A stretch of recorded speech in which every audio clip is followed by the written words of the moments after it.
É uma grande honra poder participar do encerramento do seminário de vocês, uma honra partilhar aqui a mesa com o Zezo, o professor Sarviani, reencontrar muitos companheiros aqui de sala de aula e fazer esse debate importante que está posto na sociedade brasileira.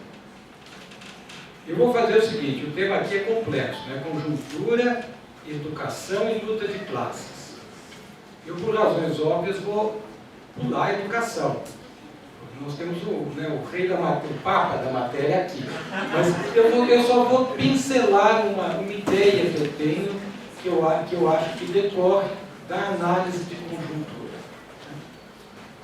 E eu acho que o Zezo introduziu é um bom começo.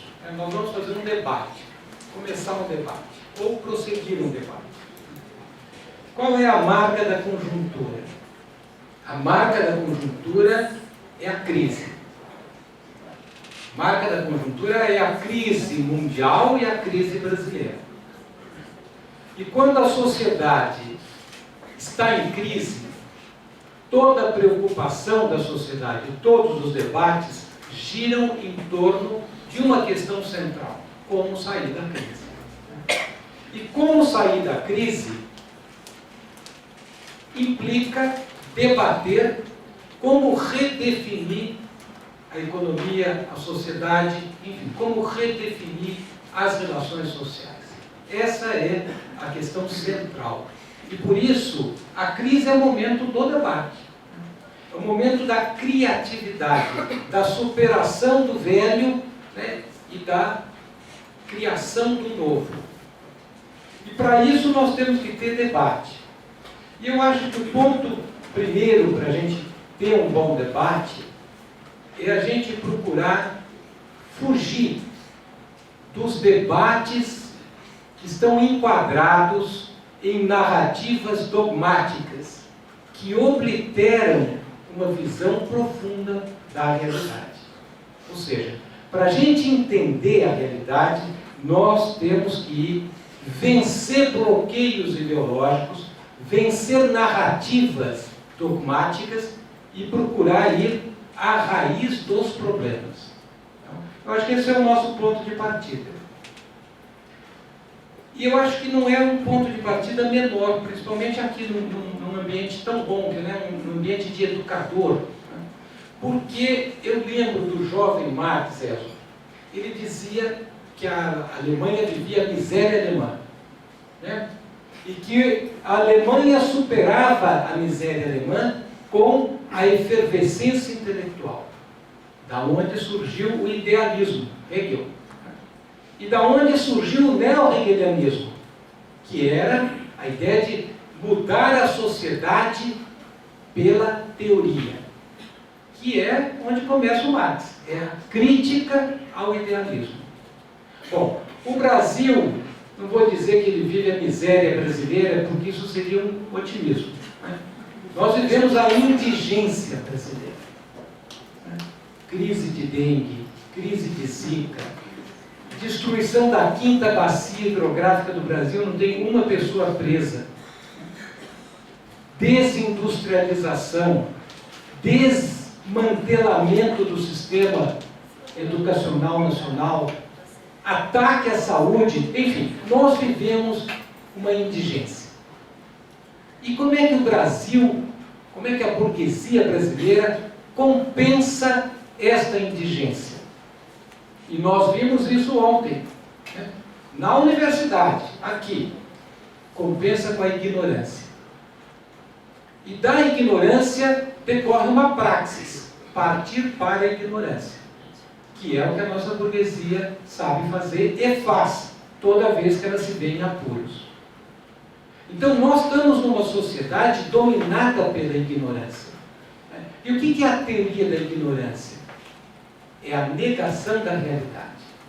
E nós podemos negar a realidade de várias maneiras. Por narrativas, né, que criam uma realidade virtual. Por exemplo, nos programas eleitorais, que nós veremos daqui a pouquinho, nós vamos ver um Brasil que não existe, em todos os partidos. É é um Brasil sensacional. O hospital é tão bom que dá vontade de ficar doente. É uma contradição completa. Né? A escola é um sonho. Não existe isso. Então, nós vivemos numa sociedade dominada pela teoria da ignorância. E não quer dizer que as pessoas não trabalhem. Nós aqui na Unicamp trabalhamos para burro, para fazer os pontinhos ali do lápis. Mas este trabalho não conduz a uma visão da realidade. Ao contrário, é uma negação da realidade. Então, o esforço nosso é buscar uma compreensão profunda da realidade. E no nosso caso aqui, nós queremos entender a realidade para entender a luta de classes, porque é isso que convoca, né, a nossa problemática. Então, qual é o problema nosso? Nós vivemos uma crise. Uma profunda crise econômica, uma profunda crise política. As duas se retroalimentam. Qual é a narrativa? A narrativa vulgar é que a crise econômica é uma crise conjuntural provocada por pedaladas. Estava tudo indo muito bem, de repente baixou o Robinho na Dilma, ela saiu pedalando, aí deu um desequilíbrio fiscal danado, bom, tudo que ia bem acabou indo mal. Uma pedalada sensacional, porque levou a América Latina inteira para a crise. Evidentemente, isso é uma narrativa que a gente escuta todo dia no rádio. Não é essa a razão da crise. A crise econômica brasileira, ela é duplamente condicionada. Ela é, de um lado, o reflexo da crise econômica internacional. O Brasil está há 30 anos se especializando na divisão internacional do trabalho, sacrificando a sua indústria. Isso significa que o Brasil depende do dinamismo do comércio internacional. Quando o comércio internacional vai bem, o Brasil vai bem. E quando o comércio internacional vai mal, o Brasil vai mal. E agora nós estamos há 8 anos numa crise econômica profunda. O desempenho do comércio, que nos períodos de expansão dos últimos 30, 40 anos, era mais ou menos 3 vezes superior ao desempenho da economia mundial, hoje ele é 1/3. E a economia mundial está parada. E quando a economia mundial para, a economia brasileira para. Esta é a razão profunda da crise. E esta crise, ela é agravada pelas contradições acumuladas no ciclo de expansão anterior. No ciclo do chamado lulismo. O lulismo, aquele chamado neodesenvolvimentismo, ele acabou agravando as vulnerabilidades da economia brasileira. E, portanto, aprofundando a impotência do Estado brasileiro para reagir a esta crise, para se defender da crise internacional. Então, é a conjuminação destes dois processos, da crise internacional, agravado pela irresponsabilidade da política anterior, pelas contradições profundas que se acumularam no ciclo de expansão anterior, que explicam a gravidade da crise econômica brasileira, que coloca no horizonte a perspectiva de uma estagnação de longa duração, porque não há prazo para acabar a crise internacional.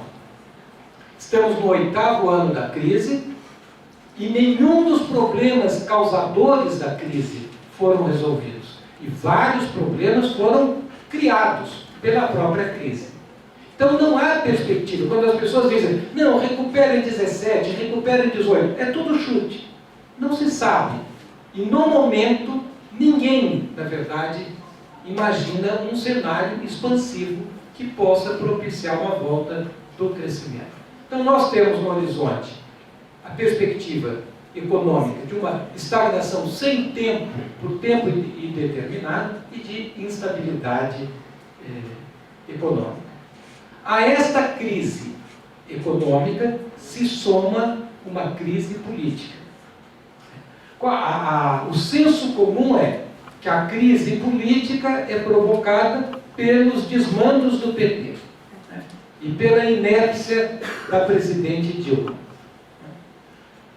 Na verdade, nós estamos vivendo uma crise política estrutural. É o sistema de representação e toda a superestrutura política brasileira que está em crise. Na verdade, o sistema representativo brasileiro desmoronou. E esta crise, na minha opinião, ela também é duplamente condicionada. Nós temos que entendê-la bem. Ela é, de um lado, provocada pelo fim da paz social, pelo fim da letargia social, que fica patente nas primeiras, digamos, levas das jornadas de junho de 2013. Ali, a juventude trabalhadora brasileira tomou as principais cidades do Brasil para dizer: o melhorismo do PT é pouco. O melhorismo é pouco, nós queremos mais. E isso é um marco que, na verdade, rompe o governo de conciliação de classes do PT. Este problema foi agravado pela desagregação do governo Dilma. E agora tende a ser ainda piorado pelo aventureirismo liberal fisiológico do governo Temer. Então nós temos, o que isso coloca em perspectiva? Coloca em perspectiva um cenário de turbulência social, de instabilidade política. Então nós temos, né, uma grave crise econômica, uma grave crise política. Isto coloca na ordem do dia a disputa de dois projetos antagônicos. Porque a juventude que foi às ruas, ela foi às ruas para pedir o quê? Direitos já. Não era isso? Por que vocês estão na rua? Nós queremos educação padrão FIFA. É só uma brincadeira, pessoal. Nós queremos muito mais, né? E não queremos nada parecido com a FIFA. Mas nós queremos capricho. Nós queremos que as promessas da Constituição de 88 sejam cumpridas já. É isso que a moçada foi para a rua. Mas a crise coloca na ordem do dia a pauta do capital. E a pauta do capital é ajuste já. Nós vamos tirar direitos. E esta é a configuração da luta de classes no Brasil hoje. Você tem duas vontades em luta. A vontade do povo brasileiro, que experimentou o melhorismo do neodesenvolvimentismo e que diz: quero mais.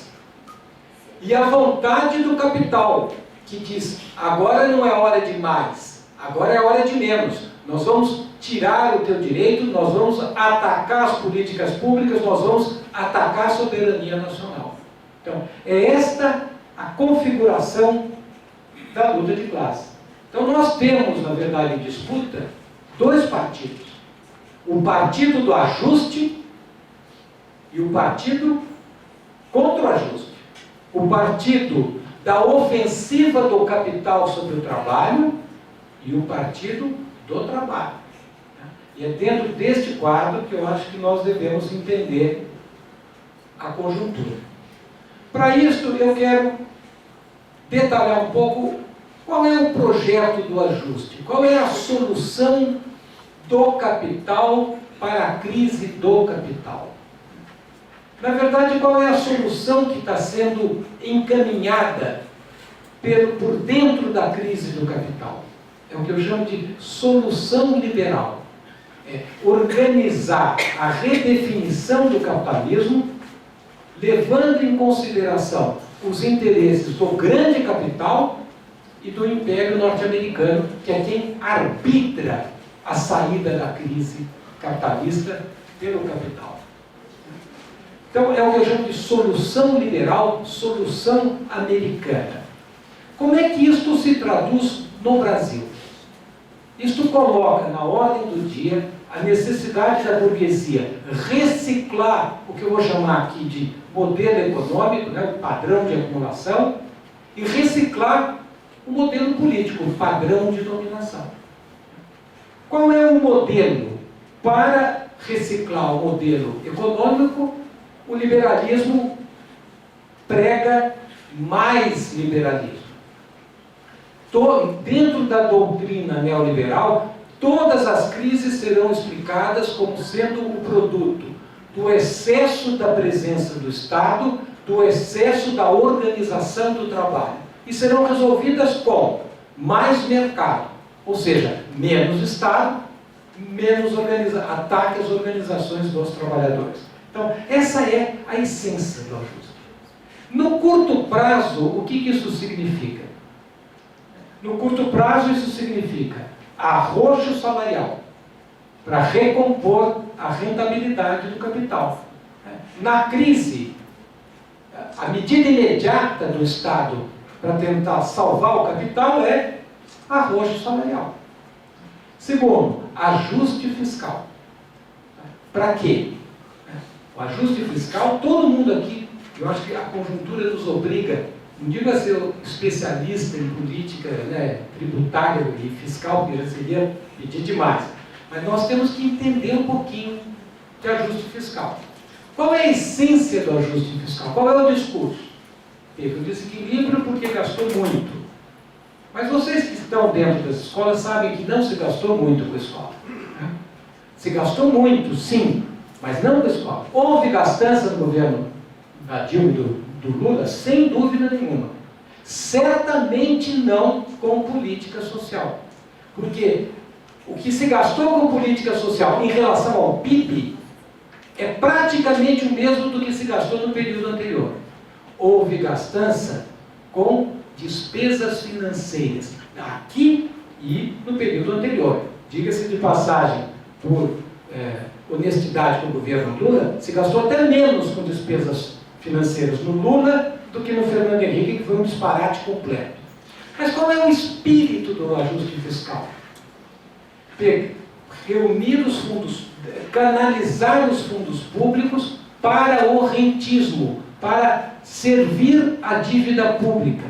Porque como o capital, na crise, não sabe o que fazer com o seu excedente, uma das alternativas que o capital tem é investir na esfera financeira. E o Estado tem que bancar, a sociedade tem que socializar esta medida. Isso é que é o ajuste fiscal concreto. Bom, e terceiro elemento do ajuste no curto prazo: criar oportunidades de investimento onde elas já existem. Privatização, liberalização. Então, este é o ajuste no curto prazo. No longo prazo, o que é o ajuste? O ajuste no longo prazo aponta para quê? Primeiro, reduzir, rebaixar o nível tradicional de vida dos trabalhadores. Tem professor de português aqui? É menos, não é assim que fala? É menos, é para rebaixar, é para diminuir. Segundo, esvaziar a soberania nacional.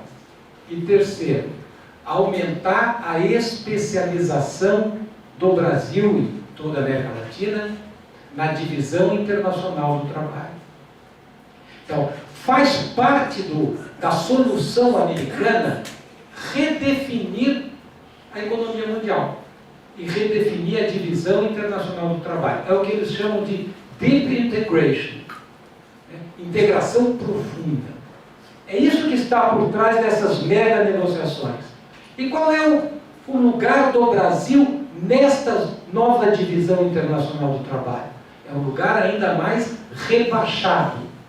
O Brasil, ao contrário do que dizia a narrativa, não estava subindo para a primeira divisão da economia mundial. O Brasil estava, mesmo na expansão, sendo rebaixado para a terceira divisão da divisão internacional do trabalho. Você diz, mas parecia que estava andando para frente, mas é que nem a dança do Michael Jackson. Parecia que andava para frente, mas na verdade andava para trás. E na crise isso fica patente. Isso é importante por quê? Porque no fundo, qual é o país que está em perspectiva? Qual é o Brasil desta redefinição do capital? É um país em reversão neocolonial. O que eles esperam da economia brasileira? Qual é a ideia? É transformar a economia brasileira numa espécie de mega feitoria moderna. Então, é este o projeto do capital. Isso é importante, porque, por exemplo, qual é a educação de uma colônia? Colônia tem um sistema educacional nacional? Colônia tem universidade? Colônia tem pensamento crítico? Qual é a visão que a colônia tem do seu material humano? O que eles pensam do homem? O que eles pensam do trabalho? Na colônia brasileira, o homem foi transformado em coisa, em escravo. E tem todo o problema de qual é a educação do escravo.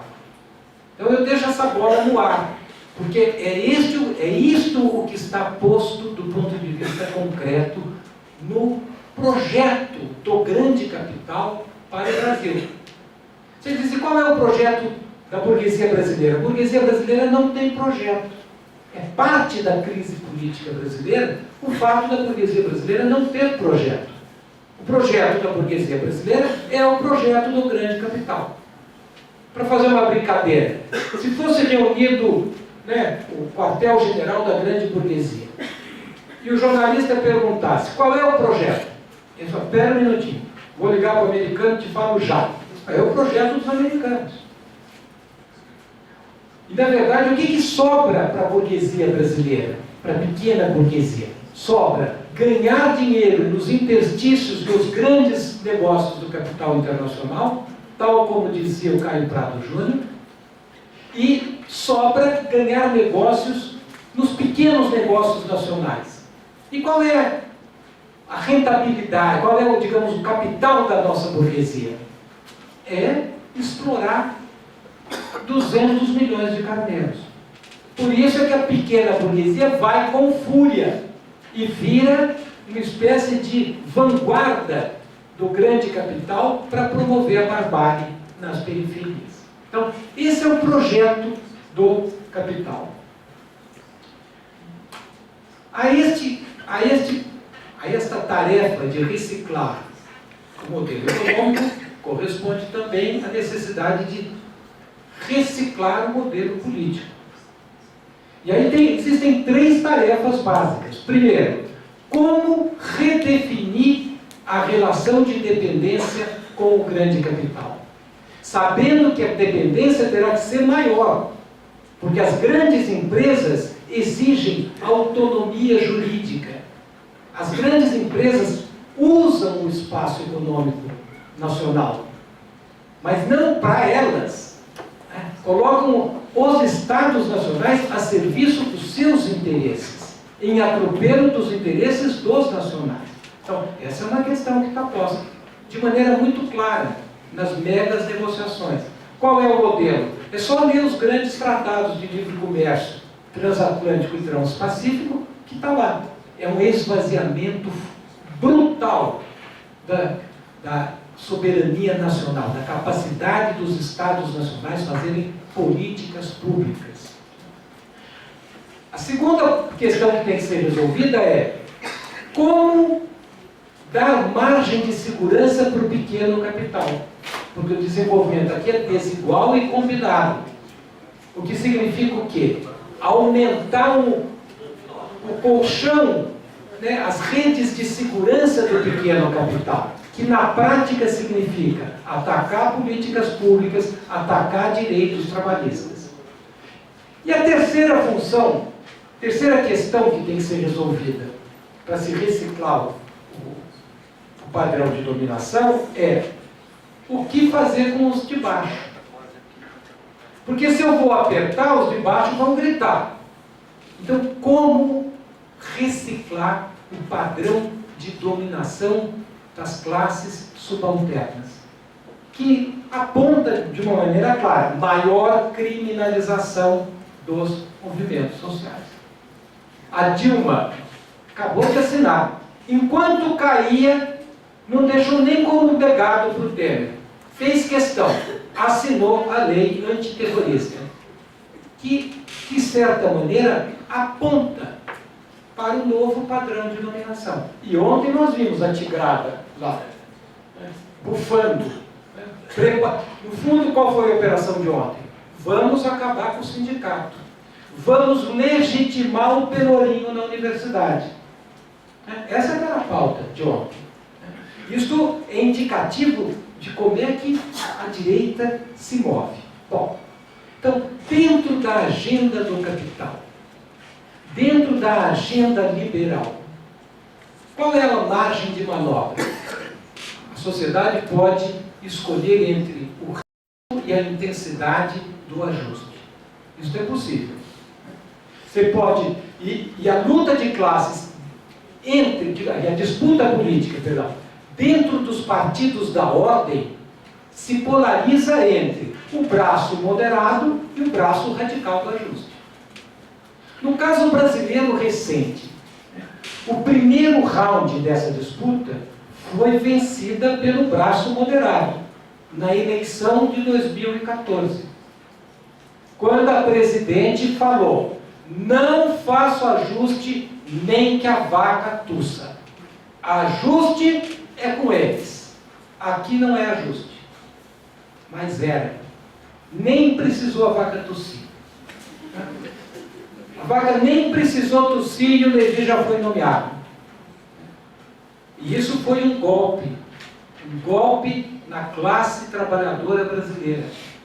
Um golpe na democracia brasileira. Porque se é princípio da democracia o respeito à lei, é também princípio da democracia o respeito ao mandato. E o mandato era claro, era para não fazer ajuste. Nem de mansinho e nem grandão. Mas foi feito o ajuste. Mas depois houve um segundo golpe. Houve um golpe dentro do golpe, que é o golpe da face institucional,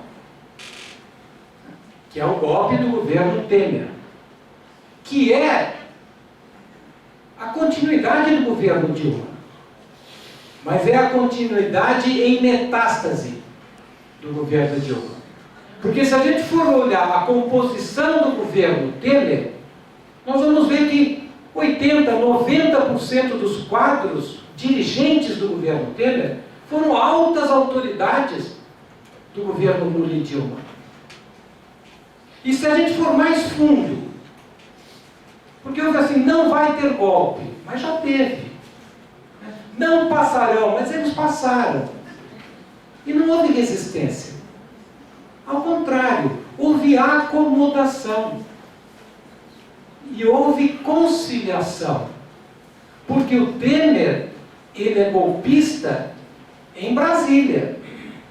Mas quando ele pega o avião e passa em cima de Goiânia, ele olha para baixo de uma cidade onde o PMDB é base do governo petista. E quando o avião pousa em São Paulo, a filha do Temer, indicada pelo Temer, é secretária de Estado do Haddad.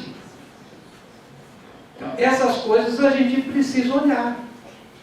Porque se a nossa narrativa fraciona a realidade, se a nossa narrativa edulcora a realidade para que ela fique bonitinha para nós e não mostre tudo, nós não estamos fazendo o trabalho de ir à raiz dos problemas e entender de fato o que está acontecendo. E com isso, eu quero entrar no que fazer, né? Que é o seguinte: e o trabalho nisso? Então, qual é a alternativa? O capital tem alternativa. O capital tem um programa, ajuste liberal. O capital tem um método, é o terror do mercado e da política. O capital tem partido, que é o estado de exceção. E o trabalho? Porque resistência vai ter, naturalmente. Mas resistência sem um programa alternativo, sem uma saída alternativa, ela apenas atenuará o ritmo da barbárie. Mas ela não é capaz de oferecer uma alternativa. O Gramsci dizia que quem não tem programa não faz política. Para a gente fazer política, para o trabalho fazer política, ele tem que ter um programa, ele tem que ter método e ele tem que ter organização. E eu acho que é essa a questão que está posta. Qual é o nosso programa? O nosso programa é ser a ala moderada da barbárie? Se for esse, já tem partido. O nosso programa, qual é o nosso programa? É reviver o reformismo do programa democrático popular. É ver se o programa do PT da década de 80 pega no tranco. Não vai acontecer. Porque nós estamos vivendo a crise estrutural do capitalismo. Hoje, capitalismo é barbárie. E barbárie na periferia é reversão neocolonial. E isso quer dizer que o Estado perde de maneira acelerada a capacidade de fazer políticas públicas. A experiência de mudar a ordem por dentro da ordem, que é o que estava no programa democrático popular, que organizou as lutas nas últimas 20, 30, digamos, 2, 3 décadas. Esta experiência se revelou derrotada pela história. Então fica um vazio. Qual é o nosso programa? Porque se nós não tivermos programa, nós entramos na luta já desarmados. Vocês lembram o começo da Jornadas de Junho de 2013? O que fez a nossa burguesia? Alckmin e Haddad de mãos dadas, um restaurante de alto luxo lá, enquanto eles negociavam grandes eventos, vocês lembram disso? Primeira estratégia foi parte para a ignorância. E eles bateram. Só que as manifestações cresceram que nem suspiro, foram crescendo. Mas isso não está funcionando. Qual foi o segundo movimento? Abre as comportas e vamos dirigir esses movimentos. E a Rede Globo foi e disse, sem bandeira, vocês lembram? Sem bandeira. Só podia uma bandeira. A bandeira da ordem e do progresso. Lema do governo Temer. É lucro e pelourinho. É a colônia. Negócios e pelourinho. Essa é a palavra de ordem. Sem partido. Só o partido do William Bonner. Só o partido da Rede Globo que à noite, e todos os meios de comunicação, pilotavam e conduziram esse movimento. Sem partido. Só o partido da Rede Globo dos grandes meios de comunicação. Então nós temos que ter programa, método, partido. Nós temos que ter uma bandeira. Qual é a nossa bandeira? A nossa bandeira está posta. Qual é o desafio? Se capitalismo é barbárie e se no Brasil barbárie é reversão neocolonial, a nossa tarefa é enfrentar a barbárie. Enfrentar a barbárie como? Exigindo o que o povo está exigindo. Direitos já.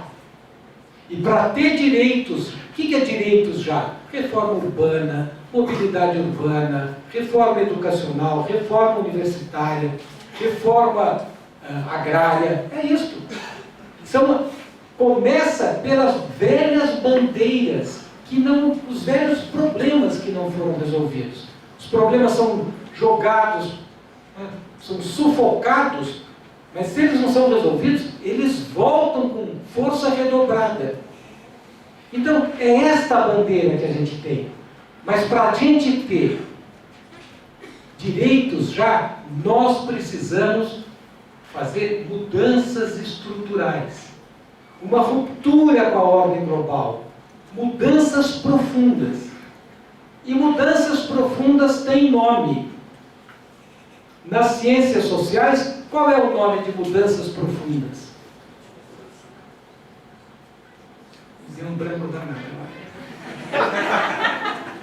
Zé, me ajuda. Como é que é? Porque essa que é a teoria da ignorância. Eu já morei em vários países. Estudei no Chile, estudei nos Estados Unidos, depois mais velho, fui para a Inglaterra, fui para a França. E nunca escutei um ditado que tem no Brasil que os educadores devem considerar muito, que é vaca amarela, fez não sei o que lá na panela. Se alguém falar como é que é mudanças profundas, come tudo que está nela. Isso é tão forte que nem eu tenho coragem de falar. Então, o que está posto na ordem do dia? Revolução Brasileira. É isso que está posto na ordem do dia. É esse que é o programa que tem que organizar as lutas. Se nós não tivermos a capacidade de levantar a bandeira, capaz de dialogar de maneira honesta com a luta do povo brasileiro por uma vida melhor, nós entramos na luta zero. Então, o que está posto para o Polo do Trabalho? Superar o programa democrático popular. Vencer o círculo vicioso das alternativas binárias, do ruim e do menos ruim, ou do muito ruim e do pior ainda. Nós temos que abrir um horizonte. O que é isso na prática? As pessoas dizem, mas isso fica muito etéreo. Isso é concreto. Nós temos que ter uma bandeira. Por exemplo, a universidade brasileira. Como é que a gente defende a universidade brasileira? Não vai ter universidade brasileira se tiver reversão neocolonial.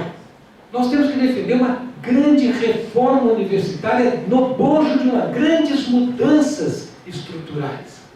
Sem isso, nós ficamos enxugando o gelo. Para isto, nós temos que superar a teoria e a praxis do programa democrático popular. Então eu estou dialogando aqui com o PT, com o MST, com o MTST, porque todos os movimentos se organizaram assim. Reunimos força, organizamos o povo, pomos o povo na rua, canalizamos para o institucional. E nós fizemos isso. E o institucional virou uma armadilha que neutraliza tudo isso e vem como bumerangue para cima de nós. E não funciona. Então nós temos que, com isso eu não estou querendo dizer que nós devemos abandonar as instituições. Aqui ninguém abandona nada. Mas o centro, qual é a tarefa? Construir correlação de forças para mudar o Brasil. E esta correlação de forças tem que priorizar a força extra-institucional. É a capacidade de mobilização, a consciência e a organização da classe operária. E ontem, Sérgio, nós vimos isso. Ontem, se a gente não tivesse se mobilizado numa mobilização inédita, aquilo, a Dona Unicamp teria sido massacrada pela direita. Então, é aquilo que tem que agora ganhar forma organizacional, aqui e no Brasil inteiro. O que é a Revolução Brasileira? Qual é o método da Revolução? O método da Revolução está aí. É só a gente olhar. Aqui são historiadores marxistas. É só a gente olhar, está tudo na realidade. Qual é o método deles? O terror do mercado. Qual é o método nosso? Os meninos que ocupam a escola estão dizendo qual é o método. Ocupa. Quem quer ter teto tem que ocupar. Quem quer ter terra tem que ocupar. Quem quer ter universidade tem que ocupar a reitoria. Senão não tem universidade. Então, é a ocupação, é a desobediência civil, é por fora das instituições. É lá que está o peso. Não adianta nada, agora vai ter eleição.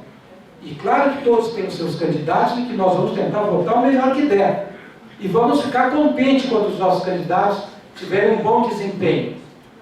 Mas a maior tarefa da eleição é falar a verdade para o povo, conscientizar o povo, organizar o povo. E organizar o povo passa por dizer ao povo: não há capitalismo bonzinho.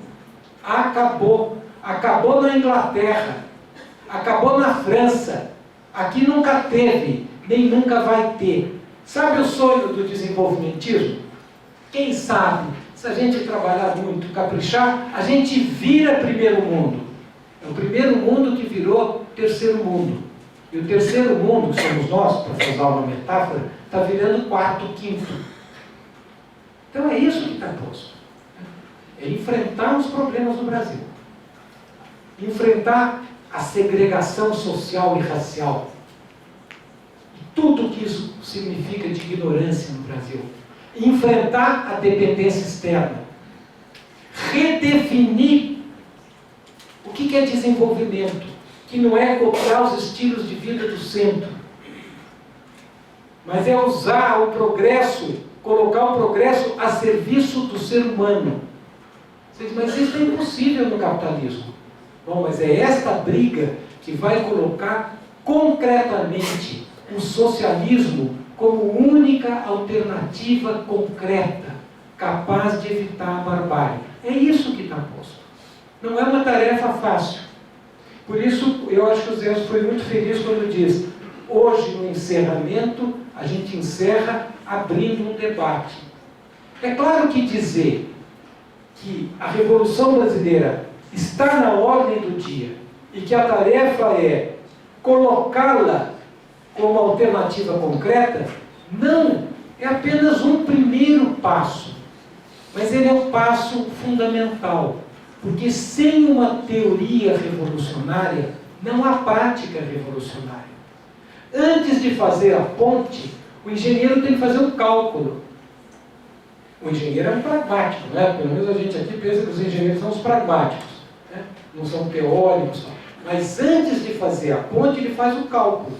Como o pessoal do Temer lá no Rio não fez o cálculo bem feito, a ponte para o futuro caiu. Para que a nossa ponte para o futuro não caia, nós temos que fazer o cálculo. E o cálculo nosso é entender quais são os desafios, quais são as tarefas da Revolução Brasileira, que é parte da Revolução Latino-Americana, que é parte da Revolução Internacional, que é uma revolução socialista. Essa é a tarefa que está posta. É uma tarefa hercúlea, mas é esse o passo que eu acho que está posto concretamente pela conjuntura.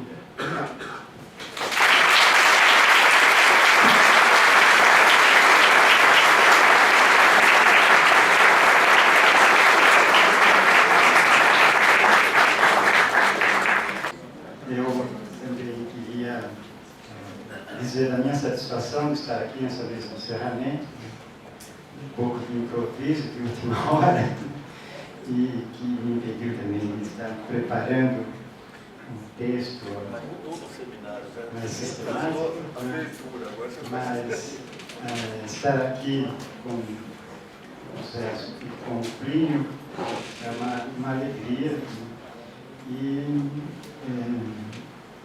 vou ver como é que eu posso me inserir nesse debate, né, que o Plínio abriu já com bastante força. Né. O Plínio começou a sua exposição assinalando que a conjuntura é conjuntura de crise e que a crise coloca a exigência para todos de saída da crise. De superação da crise, de solução da crise. Mas, acompanhando toda a exposição dele, a gente percebe que há uma luta. E, portanto, a crise também ela é encarada de pontos de vista opostos, né, pelos setores em luta. E é uma conjuntura de crise. Qual é a posição da burguesia, a posição da classe dominante. É de contornar as crises, é de agir sobre a conjuntura de tal modo que as crises, né, da crise não emerja, né, a mudança da estrutura. Então, é contornar as crises para preservar a estrutura, para manter esta mesma ordem social. Do ponto de vista da classe dominada, né, a crise de conjuntura é vista como expressão de uma crise de estrutura e, portanto, né, a luta a ser travada é no sentido não de contornar a crise para preservar a ordem, mas é de aprofundar a crise, radicalizá-la de modo a expressar por essa crise de conjuntura a crise da estrutura e a sua alteração, a sua mudança para uma outra ordem social. O problema, então, que a gente tem debatido, né, tanto no STEPR como nas lutas que travamos no campo da pedagogia histórico-crítica, é sobre o lugar da educação, né, nesse processo, que é o processo revolucionário. Né? Mudança da estrutura significa uma mudança profunda a qual ele se referiu. E o nome de mudança profunda é a revolução.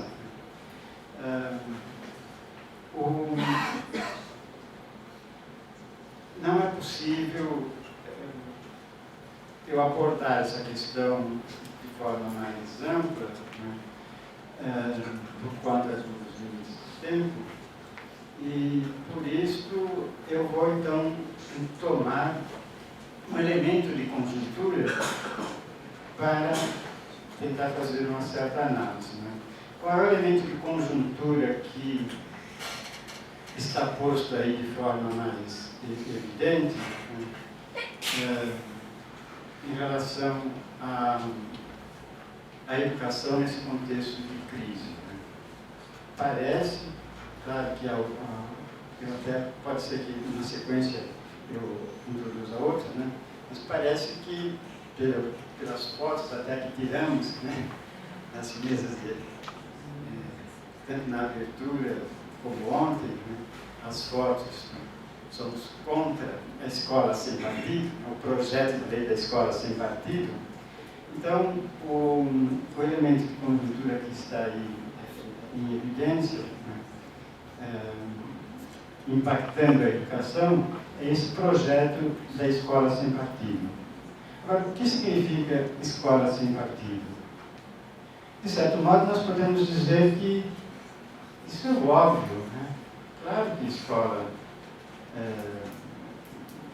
não deve ser partido, não deve ser partidário. É óbvio. Aliás, o próprio Marx já tinha se manifestado nessa direção, né? Afirmando que aquelas matérias que são objeto de controvérsia não devem ser ensinadas nas escolas. Elas devem ser objeto dos debates dos adultos, né? Como economia política, por exemplo. Né? Bem,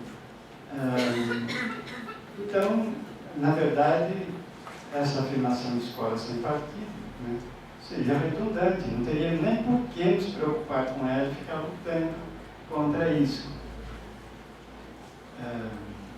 No texto que eu produzi em 1983, né, para o pequeno livro Escola e Democracia, né, que eu chamei de 11 teses sobre educação e política, também eu mostrava um pouco essa questão, dizendo, bem, educação e política se relacionam, mas são idênticas. Diz que a educação é sempre um ato político, então são idênticas? Não, elas são distintas, são práticas distintas. Né? E por onde passa a distinção? Então, lá eu, a partir até das percepções imediatas, o que é próprio da educação? É uma relação entre não antagônicos. O professor é sempre visto como alguém que se põe a serviço dos alunos. Mas o que é próprio da relação política? Fundamentalmente, é uma relação entre antagônicos. O confronto político, se nós tomarmos o tema da apresentação cultural de ontem, apresentação teatral, na prática política, não se busca, os adversários não buscam convencer um ao outro, buscam vencer. Na educação, não se busca vencer, se busca convencer. Na prática política, seria ingenuidade acreditar que o adversário toma aquelas posições porque ele está equivocado, ele não entendeu bem as coisas. Assim que ele entender, ele vai fechar conosco. Não, ele está do outro lado. Então, e o que é derrotado, ele não se submete, mas ele tenta agitar forças para, na próxima oportunidade, aí ser vencedor. Esse é o jogo da política. Agora, na educação, o jogo é outro, né? Quer dizer, a relação educativa é uma relação que busca conhecimento, que supõe que o outro polo da relação não é algo a ser abatido, não é alguém a ser vencido, mas é alguém a ser promovido. Então, isso significa que a prática política, não pode não ser partidária. Inversamente, a prática educativa não pode ser partidária. Então, é uma prática sem partido. Mas aí, na análise, eu vou procurando mostrar aqui. Bom, se são práticas distintas, no entanto, elas são inseparáveis. Não é possível separar a prática educativa da prática política e nem vice-versa, porque elas se imbricam. Né? E a prática política, ela tem uma dimensão educativa, assim como a prática educativa tem uma dimensão política. E essa dimensão pode ser vista internamente e externamente. Na prática política, a dimensão educativa se manifesta externamente na medida em que, naquilo que nós conhecemos como política educacional. Mas ela se manifesta internamente na relação que se trava com os não antagônicos, que se procura regimentar para se fortalecer contra o adversário, contra o antagônico. E no âmbito da prática educativa, nós temos também a dimensão que é intrínseca à prática educativa, porque na medida em que os educandos são promovidos e se desenvolvem, também eles se tornam mais poderosos, portanto, têm mais poder de luta. E nesse sentido, eles politicamente se fortalecem. Mas a prática educativa também tem uma dimensão política, que não é intrínseca ao próprio ato educativo, mas que envolve a organização dos educadores na luta contra aqueles que se põem em posição oposta, buscando inviabilizar os objetivos que se busca atingir com a prática educativa. E assim eu fui construindo aquilo que eu enunciei como as 11 teses, que eu vou passar em revista rapidamente.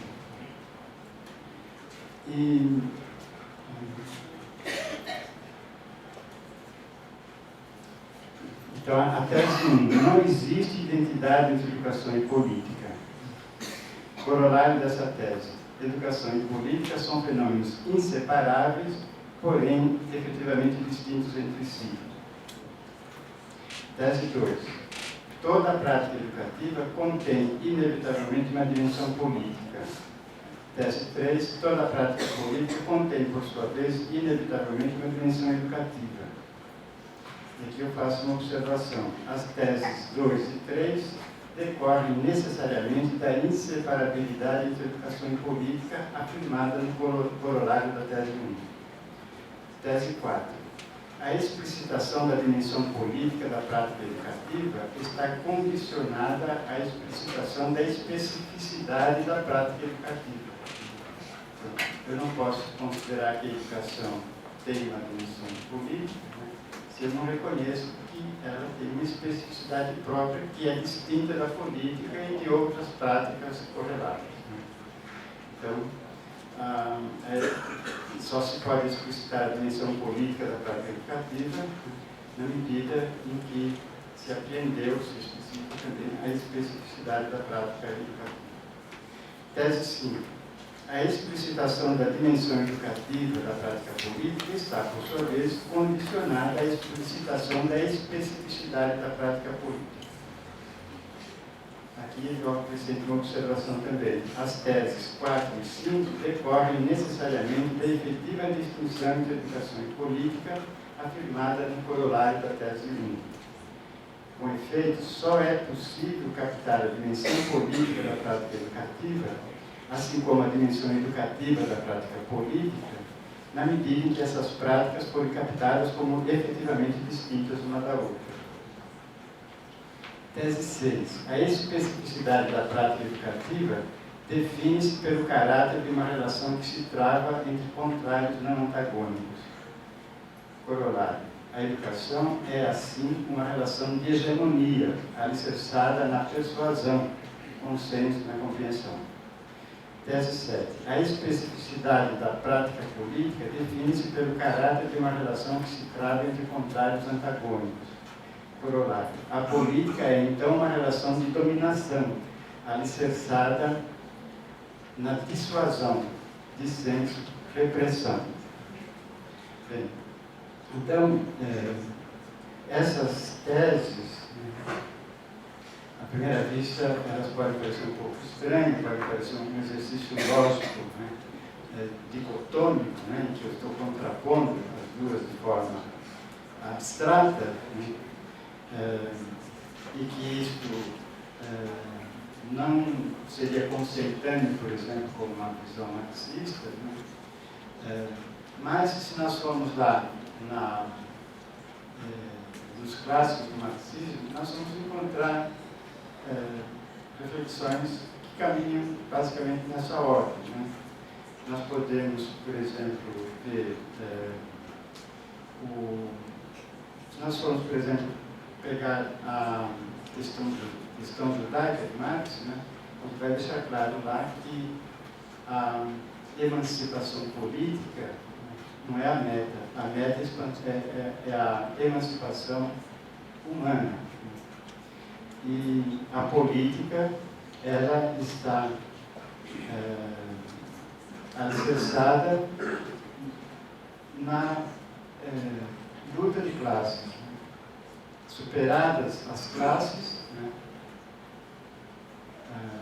desaparece o Estado, que é justamente o agente da dominação política, e, portanto, o primato da política cessa.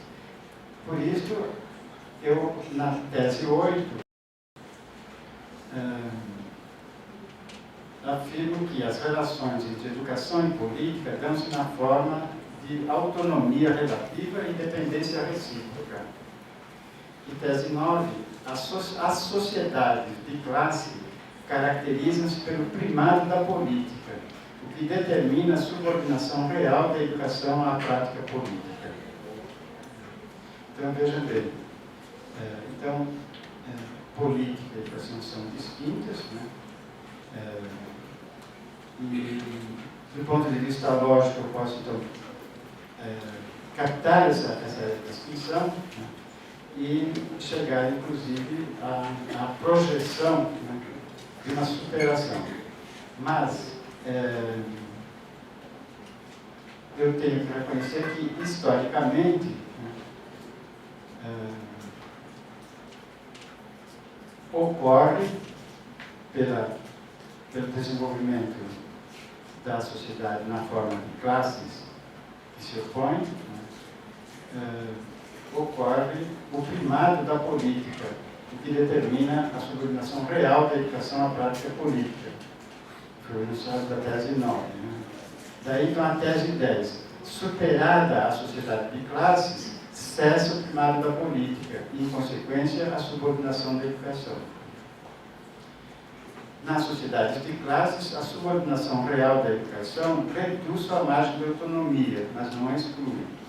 As teses 9 e 10 apontam para as variações históricas das formas de realização da tese 8. Então, a tese 8, que enunciava as relações de educação e política na forma de autonomia relativa e dependência recíproca, né? Pelas teses 9 e 10, vai se historicizar esse processo e mostrar que o grau de dependência e de subordinação da educação em relação à política, ele varia conforme variam as relações entre as classes. Né? E, então, eu concluo com a tese 11. A função política da educação cumpre-se na medida em que ela se realiza como prática especificamente pedagógica. Se é a educação que está cumprindo uma função política, ela está cumprindo como educação, né? Enquanto educação. Portanto, ela se realiza como prática especificamente pedagógica. Porque se ela se realizar como prática propriamente política, então ela é prática política, não é prática educativa. Aqui então eu faço a seguinte observação. A tese 11 põe-se como conclusão necessária das teses anteriores, que operam como suas premissas.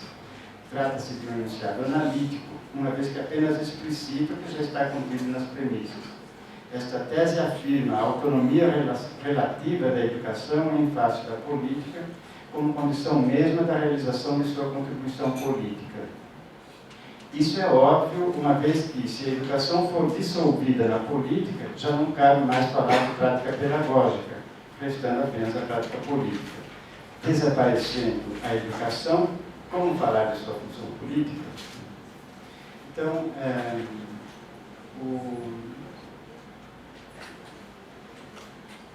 a partir dessa constatação é que a gente vai perceber o problema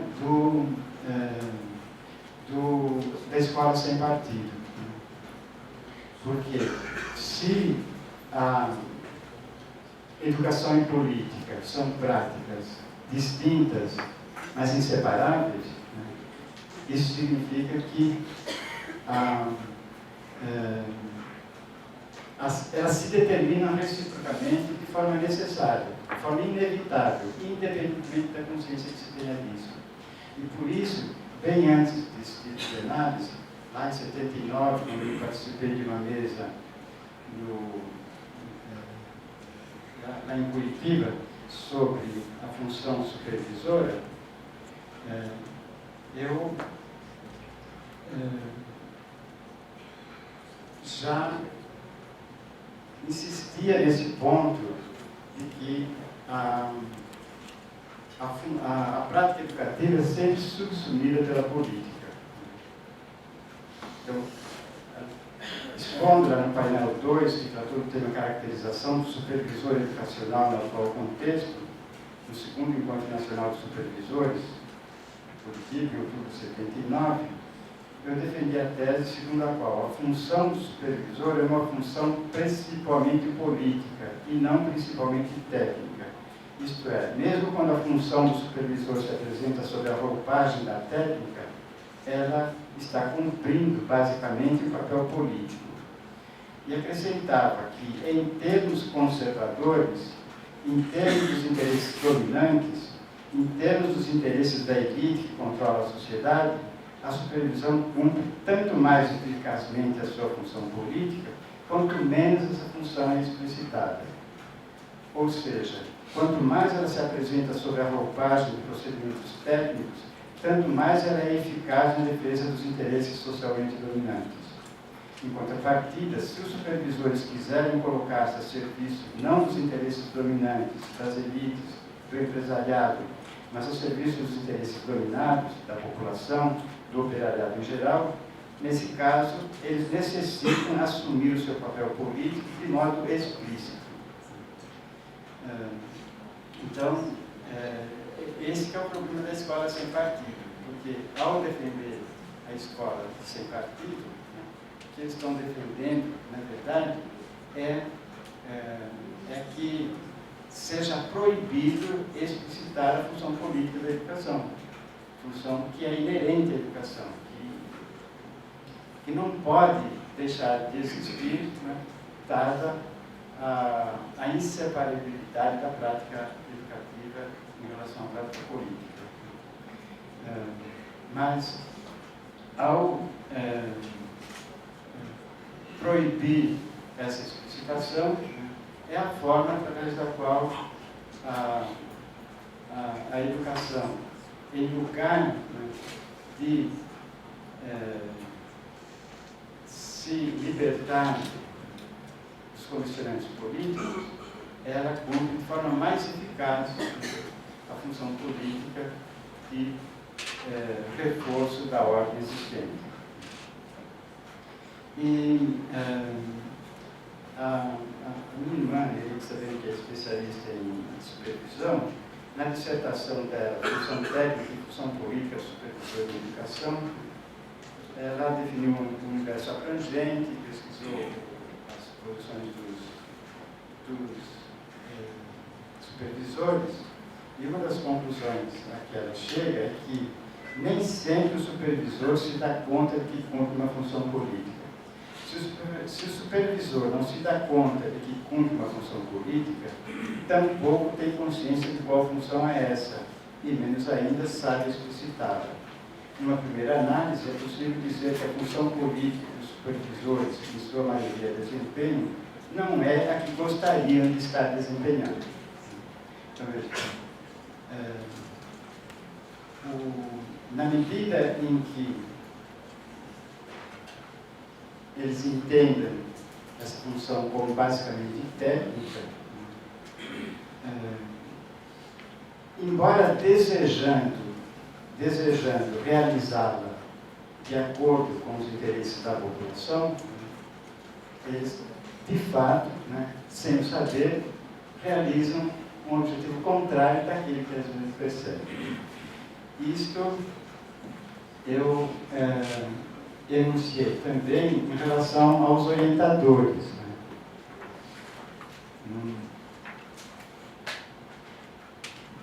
Num congresso de orientadores, chamado também a falar para eles, né, eu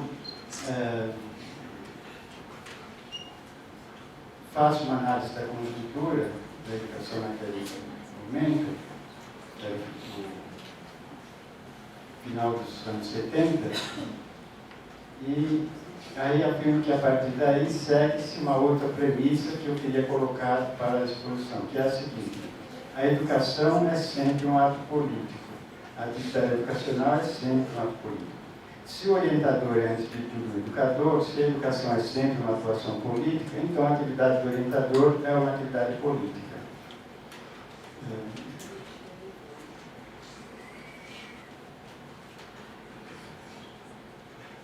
E aí eu dizia para eles, para elas, né, porque praticamente só tinha mulheres lá como orientadoras, né, tenho percebido a categoria dos orientadores educacionais como uma categoria bastante complicada, extremamente interessada em levar a bom termo a sua tarefa, extremamente empenhada em se colocar do lado dos educandos, buscando fazer com que seus objetivos, seus interesses, suas perspectivas sejam realizadas. Concordo, então, que nesse quadro geral há o risco, se nós não aprofundarmos a análise, de não chegarmos a uma perspectiva crítica da própria profissão de orientação. Há o risco de que todo esse idealismo, toda essa dedicação, possa produzir resultados inversos inversos a todos aqueles que os próprios orientadores estão buscando. Nesse sentido, me parece fundamental que os orientadores assumam essa perspectiva crítica para que lhes seja mais fácil adequar as intenções das ações, adequar a ação que desenvolvem aos objetivos que querem atingir. Então, é nesse quadro, né, que precisamos entender o processo educativo. Porque, considerando a sociedade de classes, no capitalismo, o que nós vamos ter? Que o capitalismo introduziu, pela via do fetichismo da mercadoria, a opacidade nas relações sociais. E a ideologia liberal articulou, sistematizou essa opacidade. O que se quer dizer com essa opacidade? Como mostrou Marx numa passagem do Capital, na sociedade antiga e na sociedade medieval, na sociedade escravista como na sociedade feudal, as relações eram transparentes.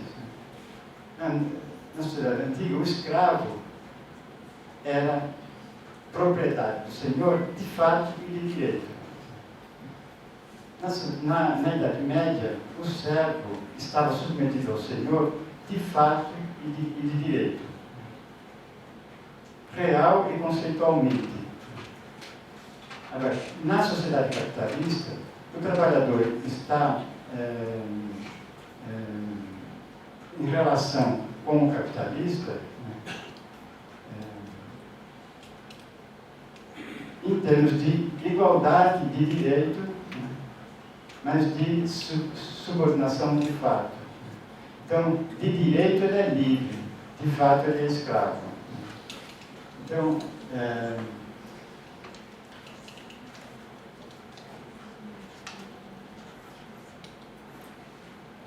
é isto que no livro A Lei da Educação, Nova Lei da Educação, que agora, a partir da 13ª edição, vai ser A Lei da Educação, como ontem eu comentava, eu dizia que se nas sociedades escravista e feudal as relações sociais eram transparentes, já que o escravo era, no plano da realidade, no plano da concepção, de fato de direito e propriedade do senhor, e o servo, por sua vez, estava submetido ao senhor também de fato de direito, real e conceitualmente, na sociedade capitalista defrontam-se no mercado proprietários aparentemente iguais, mas de fato desiguais, realizando, sob a aparência da liberdade, a escravização do trabalho ao capital. Instala-se, então, a cisão entre a aparência e a essência, entre o direito e o fato, entre a forma e o conteúdo. E essas cisões expressam o caráter contraditório da ideologia liberal, contradição que é, ao mesmo tempo, a sua força e a sua fraqueza. É a sua força porque é mediante esse mecanismo que ela se converte em expressão universal, apresentando-se como representativa de todos os homens. Por essa via, a classe que dá sustentação, a burguesia, formula em termos universais os seus interesses particulares, o que a torna porta-voz do conjunto da humanidade, logrando com isso a hegemonia, isto é, a obtenção do consenso das demais classes em torno da legitimidade de sua direção. Mas é também a sua fraqueza, uma vez que o caráter universal foi obtido ao preço de uma concepção abstrata de homem, que, embora histórica, não se reconhece como tal, buscando justificar-se ahistoricamente. Então, aí, aqui, o resultado nós chegamos. Nós chegamos à constatação de que a classe dominante, quando ela consolida a sua dominação, ela tem como objetivo perpetuar essa dominação. E, com esse objetivo, ela deixa de de ter os seus interesses correspondendo ao desenvolvimento da realidade. E, em consequência, ela não pode justificar objetivamente esses interesses. E, ao passo que a classe dominada tem seus interesses voltados para a exigência de transformação dessas condições.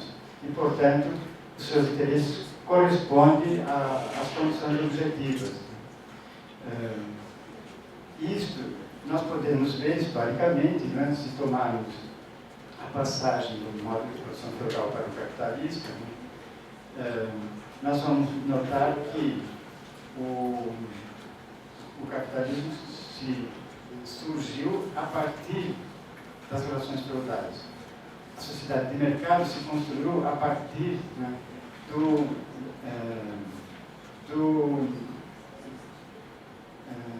desenvolvimento da produção de excedentes por uma economia que era economia de subsistência. A economia feudal era uma economia de subsistência. Mas, dentro daquelas relações sociais, as forças produtivas se desenvolveram de modo a que o trabalho dos servos e dos artesãos, né, foi produzindo cada vez mais excedentes. Esses excedentes tornaram as feiras de troca mais frequentes, né, até se tornarem constantes, deslocando o eixo da produção, então, do consumo para a troca, né, da agricultura para a indústria, do campo para a cidade. E aí, então, nós temos o desenvolvimento do capitalismo. Mas, naquele momento, né, para que essa nova forma se desenvolvesse, era preciso arrancar os servos do seu vínculo com as levas e arrancar os artesãos dos seus vínculos com as corporações. As classes dominantes, né, a nobreza e o clero, não aceitavam essas mudanças. E não tinha argumentos para se contrapor à exigência das mudanças. A classe em ascensão, a burguesia, podia argumentar objetivamente da necessidade daquelas transformações. Né? Isto está bem retratado no texto de Brecht sobre Galileu, né? Que mostra lá o diálogo de Galileu com o cardeal, né? Em que ele dizia, para olhar, olha, veja aqui na luneta, né? O cardeal dizia, não, isso é ímpio, não posso, essa luneta é coisa do mal. E porque a classe dominante ali não tinha argumentos para poder segurar as transformações e manter aquela ordem. Né? À medida em que o capitalismo se desenvolve e se consolida, né, as transformações vão se processando, as contradições vão se aguçando. E o empenho da classe dominante em manter a ordem, em evitar a sua transformação, não pode mais ser justificado racionalmente. Se enquanto a burguesia era a classe revolucionária, ela podia justificar racionalmente as suas ações, agora, como classe conservadora, ela não pode mais justificar racionalmente. Mas a classe progressiva da sociedade capitalista, que são os trabalhadores, pode justificar racionalmente a necessidade da transformação. Então, isto traz que implicação para a educação? A implicação de que nós que lutamos pelas transformações, que lutamos pela revolução social, pela superação da ordem capitalista, nós não precisamos doutrinar. Para nós, basta mostrar a realidade. Para nós, o instrumento nosso é a ciência. Agora, a classe dominante para manter a situação, para evitar as transformações, ela precisa doutrinar. Ela precisa impor a sua visão de forma irracional, porque não se pode justificar racionalmente. Então, a escola sem partido, ela significa exatamente isso, quer dizer, aquilo que os liberais, na nossa primeira LTB, na luta pela defesa da escola pública, no confronto, né, com os privatistas, né, classificaram como que defendiam a liberdade do ensino, né, contra o monopólio, que eles chamavam de monopólio do Estado, né, então eles defendiam a liberdade do ensino. Aí os liberais contra-atacaram afirmando: eles querem a liberdade da escola porque não a querem na escola. Queriam a liberdade da escola, né, liberdade de ensino, em nome da liberdade de ensino, eles poderem atuar na educação sem restrições definidas pelo poder público, pelo Estado. Mas essa liberdade era para que não houvesse liberdade na escola, de modo que os alunos ficassem sujeitos à orientação que eles imprimiam.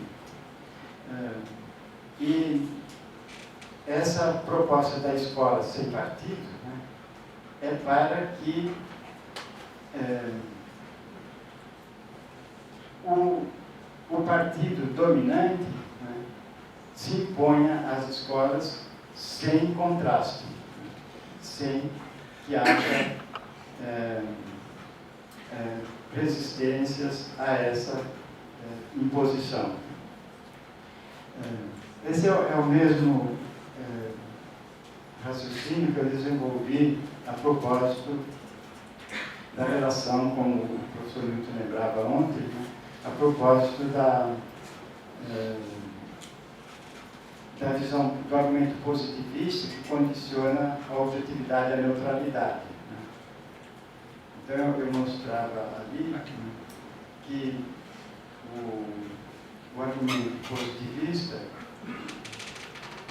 utiliza o raciocínio condicional do modus ponens, né? Posto antecedente, posto consequente. Então, afirma que se existe a neutralidade, então existe a objetividade. Aí a premissa menor afirma a neutralidade. Olha, existe a neutralidade, logo existe a objetividade. O argumento, o outro argumento possível do tipo condicional é o modus tollens. Só esses dois argumentos, não o terceiro e o quarto. O modus tollens é disposto consequente e dispõe-se o antecedente. Então, se existe a neutralidade, então existe a objetividade. Modus tollens. Não é possível a objetividade.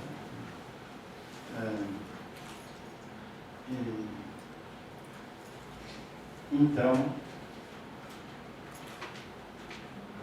não é possível a neutralidade. Agora, não existe uma terceira regra, né, que seria que permitiria dispor o antecedente e pôr o consequente, né, ou pôr o consequente e dispor o antecedente. E há um exemplo que os lógicos costumam dar, que ilustra isso facilmente, que é o da: se choveu, a rua está molhada. Modus ponens, choveu, logo a rua está molhada. Modus tollens, a rua não está molhada, logo não choveu.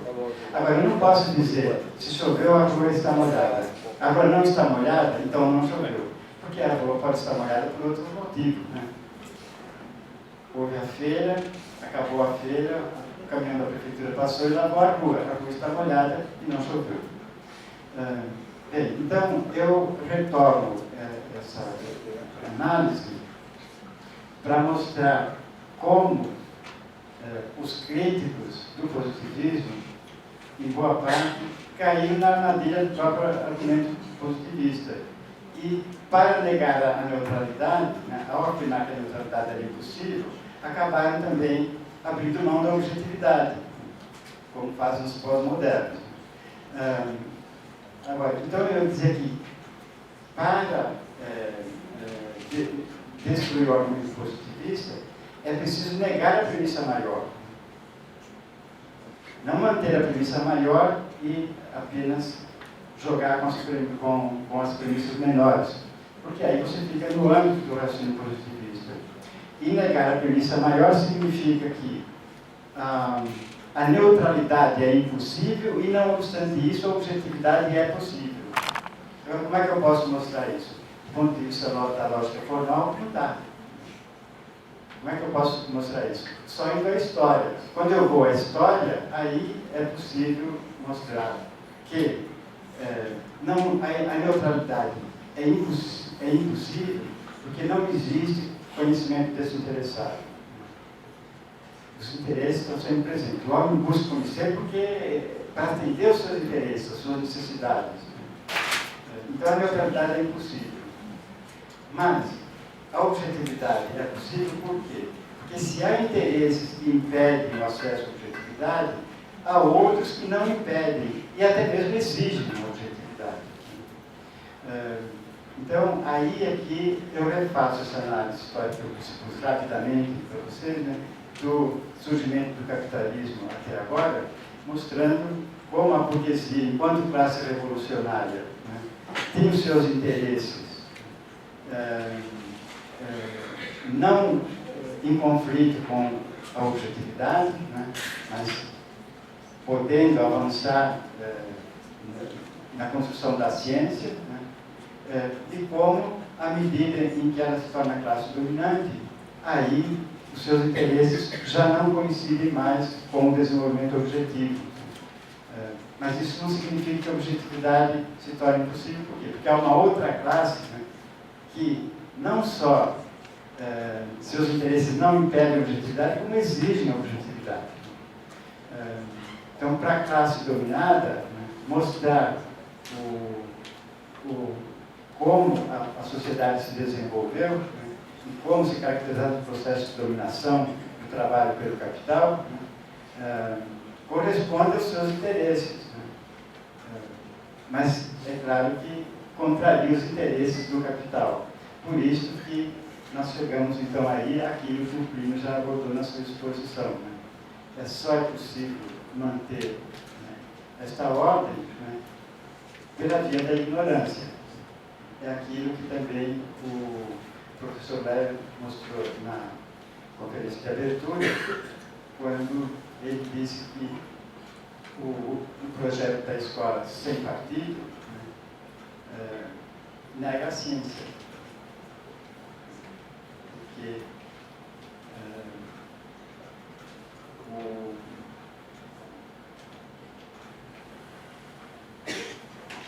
ao excluir as implicações políticas da educação, se está excluindo a possibilidade de compreender como essa realidade está se desenvolvendo.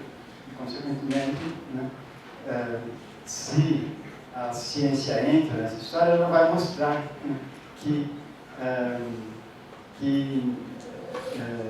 as condições objetivas em que essas questões ocorrem. E, em consequência, a ciência tem que ser descartada para que essa visão possa prevalecer. Bom, em grandes linhas, eram essas as colocações que eu queria fazer para mostrar como essa visão da escola sem partido, né, embora ela, enquanto um enunciado não